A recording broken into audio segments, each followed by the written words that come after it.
News capital express में आपका स्वागत है। रुक करते हैं खास खबर के साथ। आरएसएस संघ संचालक मोहन भागवत द्वारा पंडितों पर दिए गए बयान को लेकर ब्राह्मण समाज में खासा रोष देखा जा रहा है, जिसको लेकर जबलपुर के ब्राह्मण समाज ने मंगलवार को एक प्रेस वार्ता कर पत्रकारों को जानकारी दी। जबलपुर का ब्राह्मण समाज एकता मंच के बैनर तले मोहन भागवत के दिए गए बयान को लेकर धरना प्रदर्शन किया जाएगा। वहीं मोहन भागवत का पुतला भी जलाया जाएगा। ब्राह्मण समाज के लोगों का कहना है कि मोहन भागवत द्वारा हिंदू समाज को आपस में लड़वाने का काम किया जा रहा है। इनका कहना है कि वर्ण व्यवस्था ब्राह्मणों द्वारा नहीं बनाई गई है या आदिकाल से ही चल रही है, परंतु मोहन भागवत का यह बयान ही वर्ण व्यवस्था ब्राह्मणों ने अपने फायदे के लिए बनाई है या पूरी तरह से अनुचित है।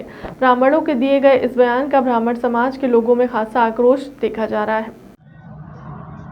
किस प्रकार का आंदोलन किया जाएगा? देखिए, मोहन भागवत जी के द्वारा जो बयानबाजी की गई है, इसके खिलाफ निश्चित रूप से विरोध प्रदर्शन हम कल करने वाले हैं और उग्र रूप से करने वाले हैं। हम उनका पुतला दहन भी करेंगे। हमेशा की एक आदत है कि एक बयान के बाद दूसरे दिन ऐसा बोला जाता है, उसको तोड़ मरोड़ के प्रस्तुत किया गया। पंडित का मतलब क्या होता है? और मान लीजिए आपने ये भी कहा है कि हमने पंडितों के लिए बोला है, तो धर्मशास्त्र जिनने लिखे हैं वो इतने विद्वान हैं, जो कथावाचक हैं, तो क्या वो मतलब हिंदू समाज को तोड़ने का काम कर रहे हैं? हिंदुत्व की बात करने वाले हिंदू समाज को तोड़ने का सबसे ज्यादा काम यही लोग कर रहे हैं। हमको जातिवाद में फंसा के आपस में लड़ा रहे हैं और अब स्वयं राज करना चाहते हैं। अब ब्राह्मण समाज ये बिल्कुल बर्दाश्त नहीं करेगा। कल हम बृहत रूप से आंदोलन करेंगे और आने वाले समय में हम निश्चित रूप से शहर में इनका घुसना बंद कर देंगे। ये हम लोगों का निर्णय है। कहाँ पर होगा आंदोलन? ये होगा मालवीय चौक पे, पंडित मदन मोहन मालवीय जी की प्रतिमा के समक्ष। ब्राह्मण एकता मंच और अन्य संगठन हमारे साथ इकट्ठे हो चुके। हमारी एक बैठक इस मामले में हो गई। कब होगा? दोपहर में 3 बजे कल किया जाएगा और क्या पूरा घटनाक्रम? जैसा कि मोहन भागवत जी ने कहा है कि ये वर्ण व्यवस्था जिसमें 4 वर्णों में हमने समाज को विभक्त किया, ये ब्राह्मणों का किया हुआ है, क्योंकि ब्राह्मण अपना फायदा चाहता था। ऐसा नहीं है।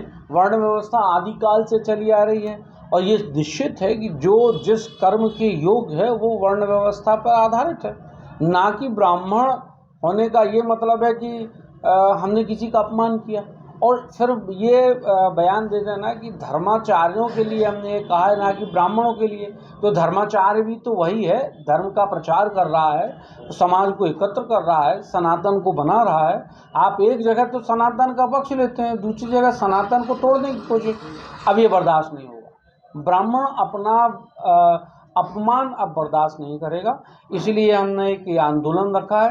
आंदोलन कल होने जा रहा है, जिसमें हम धरना प्रदर्शन करेंगे और निश्चित तौर पर हम पंडित मदन मोहन मालवीय जी की प्रतिमा के सामने कल 3 बजे ये बड़ा आयोजन है। पूरे संगठन एकत्र हो चुके हैं, ब्राह्मण जागृत हो चुका है। अब हम इस चीज़ को बर्दाश्त नहीं करेंगे। आपका नाम? कपिल दुबे, ब्राह्मण एकता मंच से सदस्य।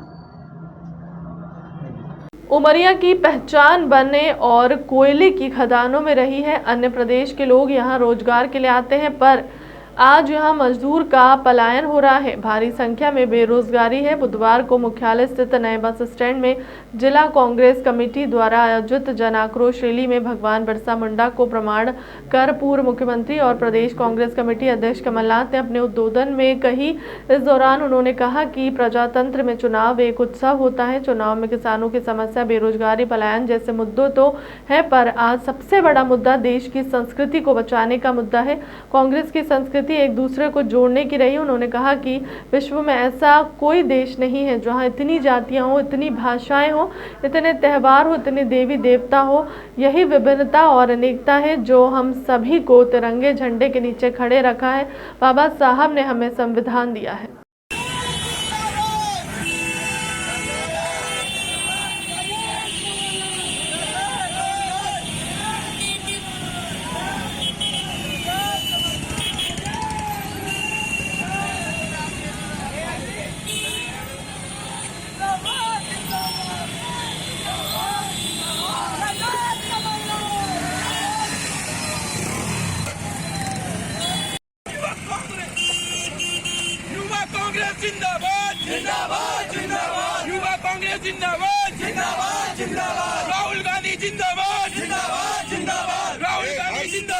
रोजगारी दी, ये इनकी उपलब्धि है।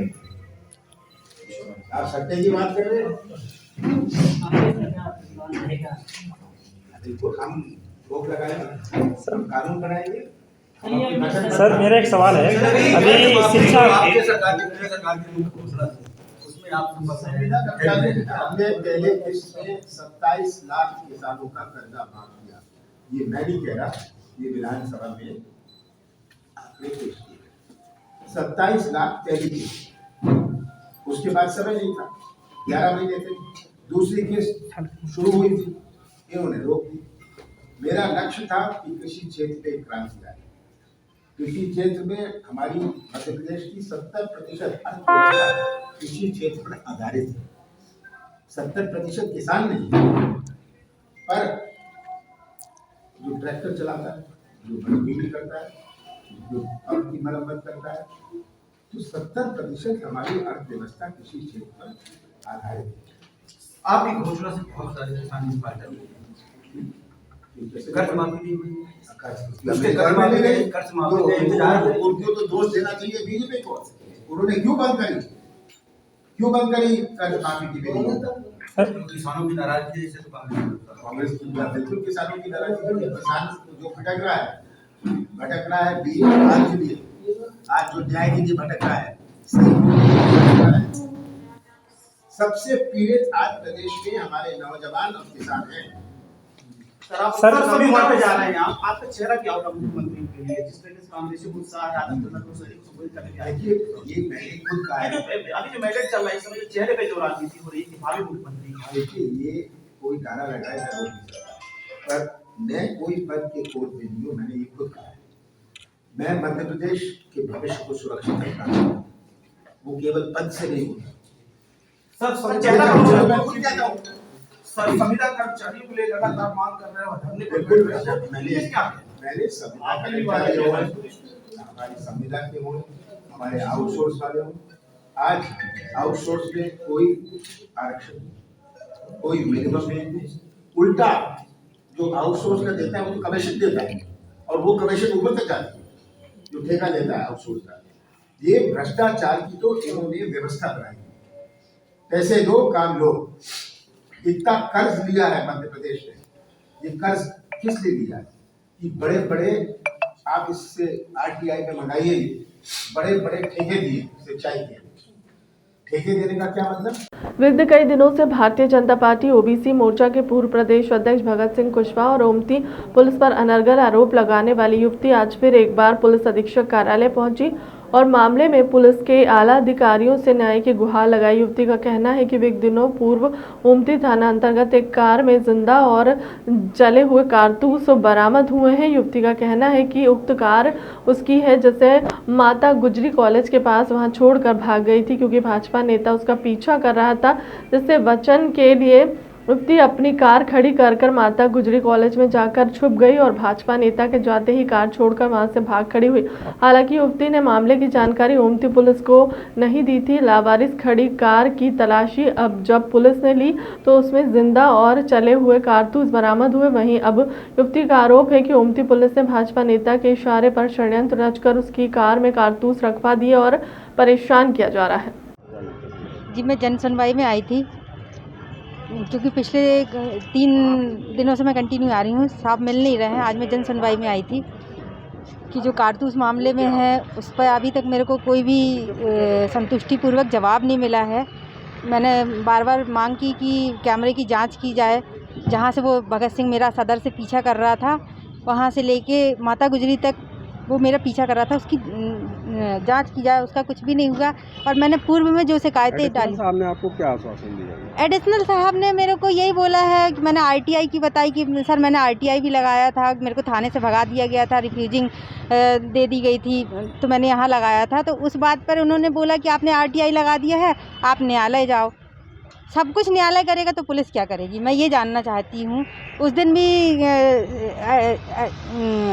एडिशनल एसपी गोपाल खांडेलकर साहब ने जो है मेरे को बोला कि मैंने अनर्गल आरोप लगाए हैं, सोची समझी साजिश है। मैं जो शिकायत कर रही हूँ वो मेरी सोची समझी साजिश होती है। जो पुलिस मेरे खिलाफ षड्यंत्र रच रही है कि गाड़ी में कारतूस डाल रही है, कि गाड़ी 4 बार यहाँ से वहाँ कर रही है, वो षड्यंत्र नहीं है। न्यायालय जाओ, फ़ोन करो, भगा देते हैं, फ़ोन नहीं उठाते हैं। क्या है, मैं कहाँ जाऊँ?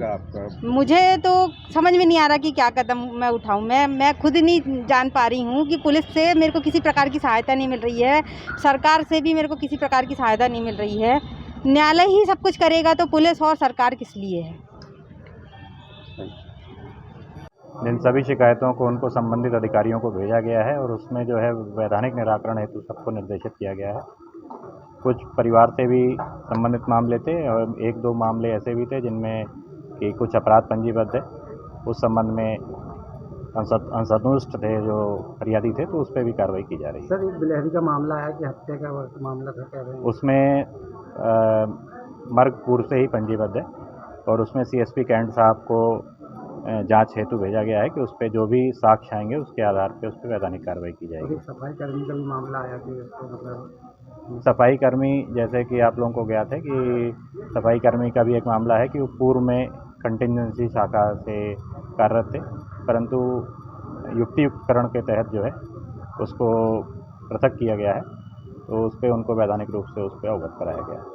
किस तरह के मामले ज़्यादा रहे सर इसमें आज जनसुनवाई में? परिवार से संबंधित मामले थे, 2-3 मामले जो संपत्ति के अपने विवाद के संबंध में थे, 1-2 मामले जो थे जो अपराध पंजीबद्ध हैं पूर्व में, घमापुर में, उसके संबंध में भी थे जिन पे जांच हेतु निर्देशित किया गया। एक मामला महिला का है सर कि उसके मतलब कब्जे, दुकान में कब्जा कर लिया गया है, इसका कोई मामला है?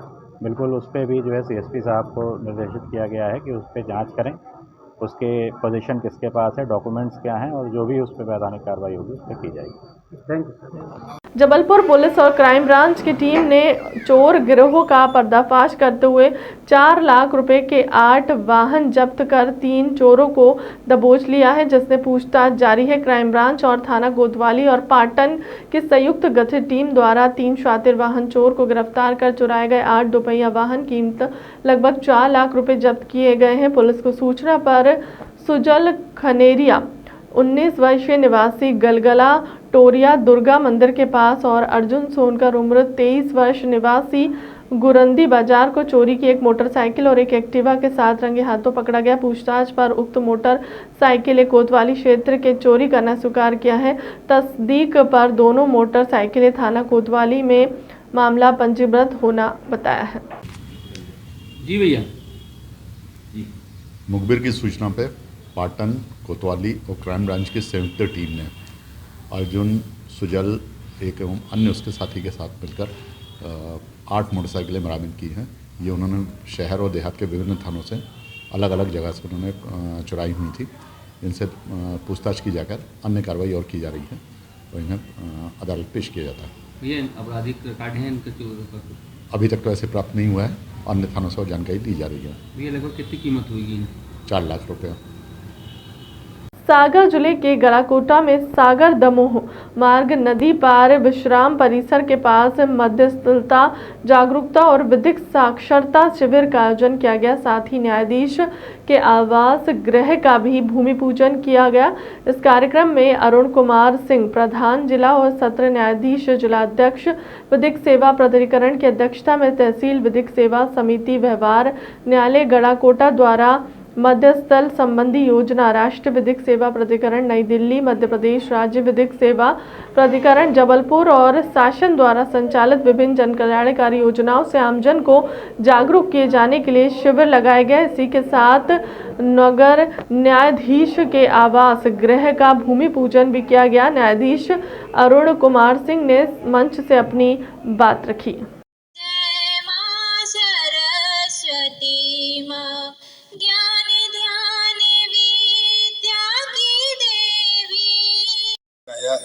महाराज जी हमेशा साधना में जगे रहते थे, समाधि में रहते थे।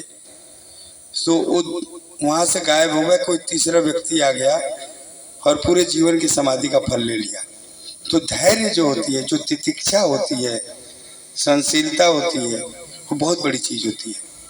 इसलिए आप लोग को जहाँ भी अच्छे लोगों का संग हो, हम लोग भी आप जैसे गांव के छोटे से गांव के इंटीरियर गांव के पिताजी मध्यम वर्गीय किसान, और कभी सोचने में भी कि जज हो जाए, हम तो कहते छोटी मोटी नौकरी के लिए संसाधन नहीं थे, सोचने में झुरझुरी हो जाती थी कि हम लोगों को भी कभी नौकरी मिलेगी।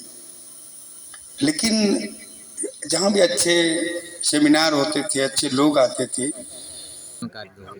कार्यक्रम विधिक साक्षरता और जो मध्यस्थता के संबंध में था और मूलतः हमारी 11 तारीख को लोक अदालत है, जिसमें पूरे राष्ट्रीय लोक अदालत है, पूरे देश में मनाया जाएगा। तो ज़्यादा से ज़्यादा प्रकरणों का राजीनामा के जरिए निराकरण हो, समझौता के जरिए निराकरण हो और समाज में साक्षरता का प्रचार प्रसार हो, इसी उद्देश्य से कार्यक्रम रखा गया था।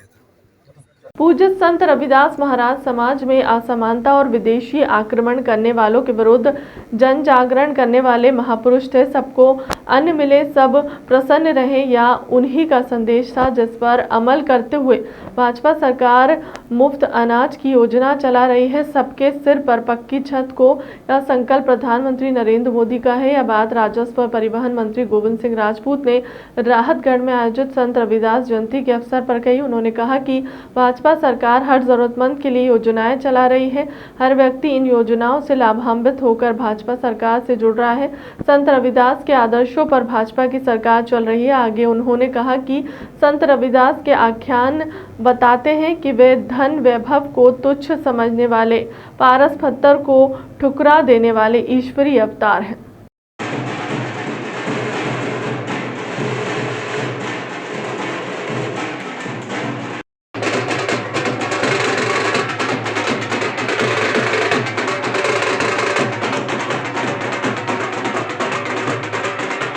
सम्मानीय लोग जो यहाँ उपस्थित हैं, आप देखिए माननीय मंत्री जी स्वयं नीचे उतरकर उन सभी का स्वागत सम्मान करते हुए माननीय मंत्री जी ने कहा कि मेरा स्वागत नहीं, आज समाज के उन सभी प्रमुख विकास यात्रा की शुरुआत हुई है और हमको बहुत खुशी है हम सबके लिए कि आज हम लोगों ने राहतगढ़ में संत शिरोमणि रविदास जी की जयंती मनाई।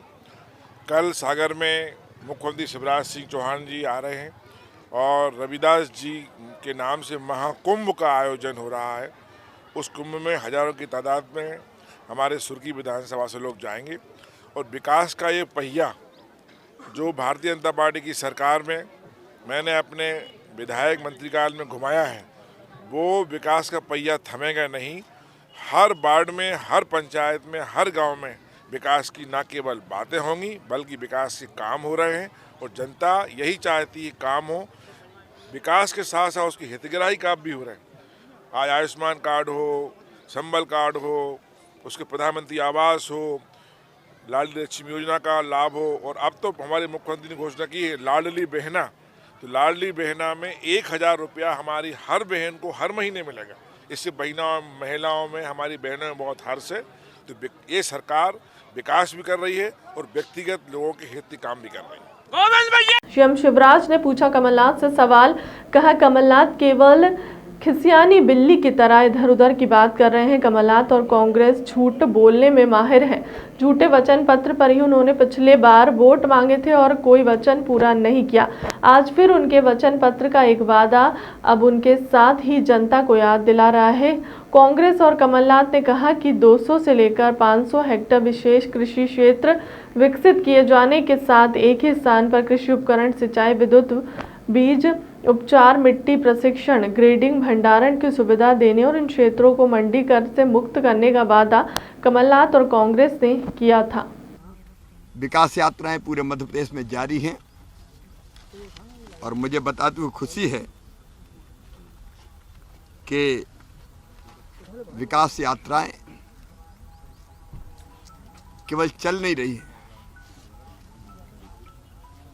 जनता की सेवा का बड़ा काम कर रही है। अब तक विकास यात्राओं में लगभग 4088 लोकार्पण किए जा चुके हैं, 3049 भूमि पूजन किए जा चुके हैं।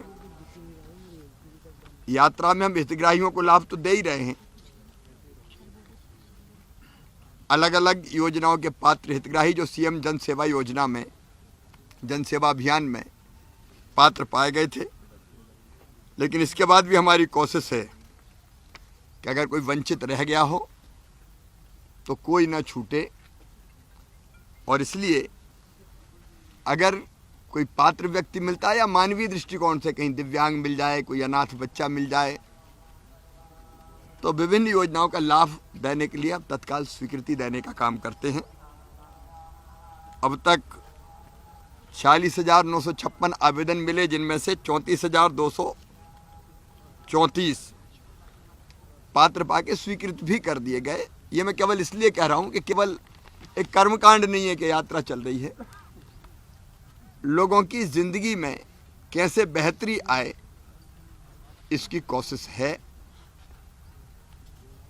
अब मेरे सवाल यानी बिल्ली की तरह इधर उधर की बातें की जा रही है। मैं फिर पूछ रहा हूं और कह रहा हूं कि कांग्रेस झूठ बोलने में माहिर है। झूठे वचन पत्र पर ही उनने पिछली बार वोट मांगे थे और कोई वचन पूरा नहीं किया। मैं आज फिर उनके वचन पत्र का एक वादा, अब उनको तो क्या जनता ही को याद दिला रहा हूं। इन्होंने कहा था कि 200 से लेकर 500 हेक्टेयर विशेष कृषि क्षेत्र विकसित किए जाने के साथ एक ही स्थान पर कृषि उपकरण, सिंचाई, विद्युत, बीजोपचार, मिट्टी परीक्षण, ग्रेडिंग, भंडारण की सुविधा देने और इन क्षेत्रों को मंडी कर से मुक्त करने का वादा कमलनाथ जी, आपने और कांग्रेस ने किया। अब जनता पूछ रही है कि यह वादा पूरा क्यों नहीं किया। सर, कमलनाथ ने झूठे वादे करना और भूल जाना, झूठ बोलना और जनता को भ्रमित करना, ये कांग्रेस का काम रहा है, कमलनाथ जी का काम रहा है। जबलपुर में अपराधी बेलगाम हो चले हैं, जो किसी भी आमजन पर प्राणघातक हमला करने में जरा भी नहीं हिचकिचाते रहे। ऐसा एक मामला एक बार फिर ओमती थाना क्षेत्र में देखने को मिला, जब एक युवक को अज्ञात युवक ने मारपीट करते हुए चाकू से गोद दिया। घायल युवक का इलाज निजी अस्पताल में किया जा रहा है। पूरे मामले की जानकारी देते हुए घायल के परिजनों ने बताया कि कल दोपहर में उनका नाती संदेश आहूजा अपने दोस्त प्रशांत के साथ महर्षि स्कूल मार्ग पर जा रहे थे। तभी मार्ग पर 5-6 युवक आपस में विवाद कर रहे थे। अचानक वे युवक संदेश के उलझ पड़े और उसके विवाद करना शुरू कर दिया। इसी बीच एक युवक ने अपने जेब में रखा चाकू निकाला और संदेश पर ताबड़तोड़ प्रहार करने शुरू कर दिए। संदेश का दोस्त किसी तरह अपनी जान बचाकर वहां से भागा और फिर मामले की जानकारी ओमती पुलिस को दी।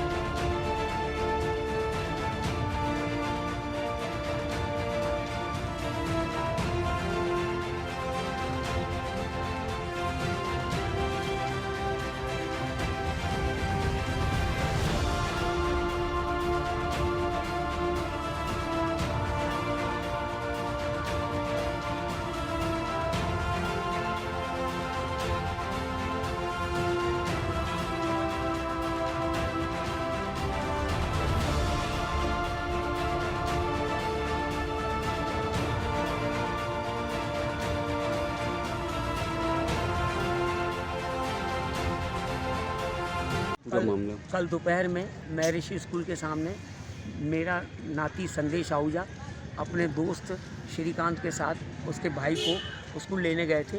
तो वहाँ पर 5-6 लड़के आपस में वाद विवाद कर रहे थे और उन लोगों ने जो है अपने विवाद जो है करते करते जो हमारे नाती को मारना चालू कर दिया।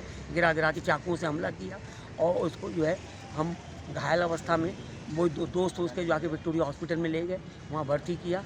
चूँकि वहाँ पर समुचित इलाज नहीं हो पा रहा था, उसकी हालत गंभीर हो रही थी, इसलिए जो है वहाँ पर जब हॉस्पिटल ले गए। अच्छा, ओमती थाने में जाकर के जो है 3-4 घंटे बैठे रहे। 3-4 घंटे के बाद हमारी जो है FIR लिखी गई और जो है जो दोस्त उसके साथ में था श्रीकांत मुड़िया, उसने जो है वहाँ पर FIR दर्ज करवाई। फिर वहाँ पर जो ओमती थाने की जो एसआई जो एस के रजक थे, उन्होंने कहा आप कल आइएगा, इसमें अभी अब हमने एफआईआर जो है कर दी है और एफआईआर की कॉपी मेरे को दी, बोले इसमें अभी धाराएं और बढ़ाएंगे, अभी अपने को जो देखना है। और वो उनके साथ में एक जो है नीलेश शुक्ला जो था, वो वहाँ से वीडियो निकाल के आया था, वीडियो उन्होंने दिया, तो जैसे ही हमने वीडियो देखा तो हमारा दिल दहल गया, रजक साहब का खुद दहल गया, यार बाप रे बाप, ऐसे चाकू से ऐसा। अब तक की खबरों में इतना ही, बने रहे हमारे चैनल के साथ। नमस्कार।